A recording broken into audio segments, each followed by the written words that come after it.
So in this book, the journey is yours to take. I share with you things about feeling free to feel freely. This is like, how do you even know what you want? That was my question. I'm like, I don't even know what I want.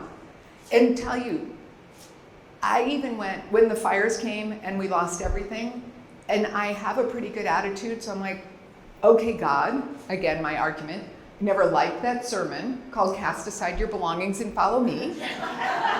I was always very happy that was a 2,000-year-old message that was meant for fishermen.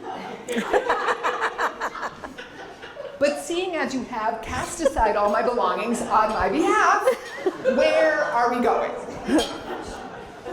And I heard, where do you want to go? I'll take you where you want to go. I'm like, no, that was not the deal. You cast aside my belongings, I am obedient, I am following you.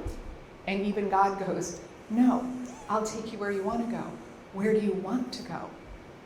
And that was a whole nother level of where did I want to go?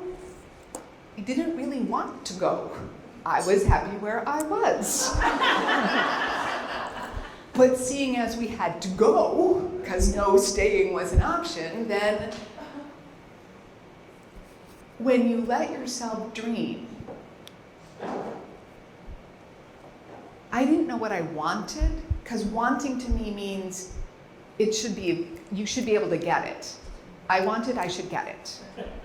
But dreaming is kind of unattainable, so therefore you can just dream wildly, because why not? So when my sister-in-law asks me, how's the house hunting going? While we were driving around Phoenix, when I wasn't wanting to move to Phoenix, those cactus that I didn't even know what they were called, it turns out they're swallows, but I didn't know what they were. And I'm like, I think I just moved to the moon. I'm not sure about this. But she asked me, how's the house hunting? And I said, well, we've looked at 7 yesterday and 8 more today, and we haven't found the perfect one yet. She said, what would perfect look like? And I said, okay, God, I'll play. I don't want to move to Phoenix anyway, so I could shoot for the moon. Like, let's just say exactly what we want, because then if we don't find it, I'm like, we didn't find perfect. And I said, I wanted views of distance. I wanted to see the mountains. I wanted no neighbors looking over my pool. I wanted to see minimal neighbors in my view. I wanted the house to already look like us. I wanted minimal remodel. I should have said no remodel, but I did not, so. I said I wanted to have a place where I could hold my seminars. I wanted a place where my mom could live. And then I sent it, and I go, and I want to see God's presence from every view. She goes, God will tell you when you found it. I go, yes. I pressed send and walked into the house we bought. And it was like walking into a Miracle on 34th Street, that house where she goes, this is my house. I'm like, but I wasn't moving to Arizona.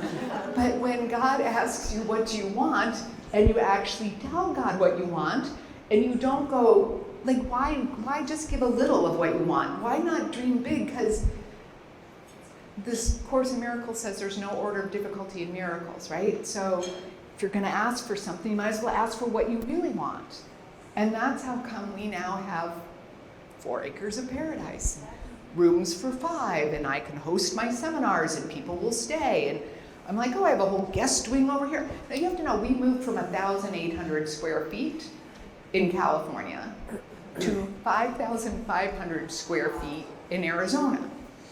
And you must spend all of your insurance money or you will not get it. And you must spend it on an actual dwelling, not even on the acreage. So you had to go from 1,800 square feet in California.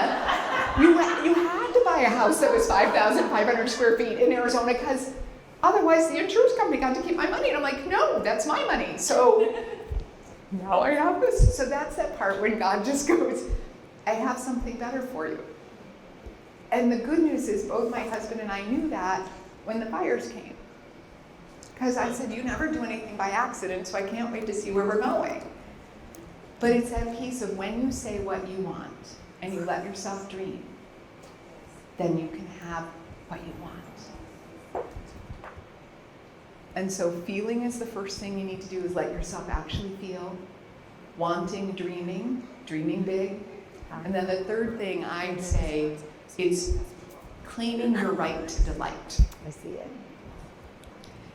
And finding delight in everything. And the last piece I'll say is, if not much delights you, you won't have much delight. So with that, it's your journey to take. Choose to move through frazzled to fabulous and live a magical, miraculous life. Thank you.